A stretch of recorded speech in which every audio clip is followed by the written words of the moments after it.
Madame la ministre de l'Enseignement supérieur, le monde universitaire se sent abandonné. Comment lui donner tort lorsque le Premier ministre, lors de son allocution du 7 janvier, n'a pas eu un mot pour lui?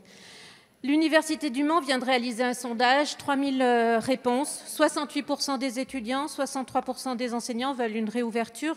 Mais ce sondage nous dit surtout aussi que seuls 12% des étudiants affirment réussir à suivre leurs cours tous les jours en ligne.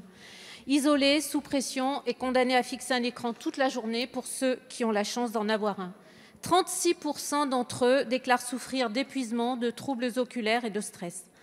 L'université de Clermont-Auvergne vient de produire une étude épidémiologique. 3% seulement des étudiants contaminés l'ont été à l'université. En revanche, les consultations d'aide psychologique ont explosé, plus 25% entre septembre et décembre. Sachant qu'en France, on compte un psychologue pour 30 000 étudiants, contre 1 pour 1 500 aux États-Unis ou 1 pour 3 000 au Canada, le doublement des psychologues que vous venez d'annoncer, Madame la ministre, est largement insuffisant. Et selon une étude australienne, du fait de la crise du Covid, le nombre de suicides, qui est déjà la deuxième cause de mortalité des 15-24 ans, pourrait augmenter de 30% d'ici quelques années chez nos jeunes.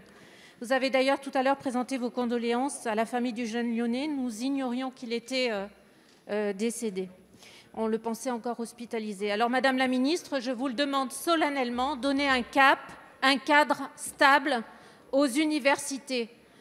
Apportez-leur un soutien exceptionnel et urgent qui leur permettra le suivi rapproché des étudiants et le renforcement des services d'aide psychologique. Faites-leur confiance pour mettre en place des mesures adaptées au contexte. Il y a urgence à débloquer des fonds exceptionnels, sans quoi le groupe des 10 étudiants que vous proposez restera lettre morte. Et bien d'autres questions restent en suspens. Comptez-vous autoriser les Restos U à proposer des repas à emporter? Madame la ministre, donnez des perspectives à nos jeunes. La parole est à Madame Frédérique Vidal, ministre de l'Enseignement supérieur, de la Recherche et de l'Innovation. Merci beaucoup, Monsieur le Président, Mesdames et Messieurs les députés. Madame la députée, non, je vous rassure, j'ai présenté mes condoléances à la famille d'une étudiante qui est morte ce week-end et j'ai souhaité un prompt rétablissement à l'étudiante Villeurbanne, donc qu'il n'y ait pas de confusion là-dessus, vraiment. Je pense que c'est important de le rappeler. Les sujets que vous évoquez, évidemment, sont importants. Alors, quand vous dites est-ce qu'il va être possible de remettre en place des enseignements en présentiel, d'abord, je tiens à saluer l'engagement des établissements. Les universités n'ont pas fermé pendant ce deuxième confinement. Les universités ont reçu des étudiants, notamment dans les salles de ressources. Ils ont reçu des étudiants pour les travaux pratiques. J'étais hier à l'université de Cergy et j'ai rencontré des étudiants qui reprenaient leurs enseignements en travaux dirigés par petits groupes. Alors bien sûr, ce n'est qu'un début. Bien sûr, il faut que nous soyons capables de surveiller la façon dont les choses vont se passer d'un point de vue épidémiologique. Et puis vous mentionnez seulement 3% d'étudiants contaminés sur les bancs des universités. En réalité, on n'en sait rien. C'est 3% d'étudiants qui, effectivement, se sont fait tester et se sont révélés positifs. On n'a aucune idée de l'endroit où ils se sont contaminés. Je pense que c'est important d'être factuel de ce point de vue-là.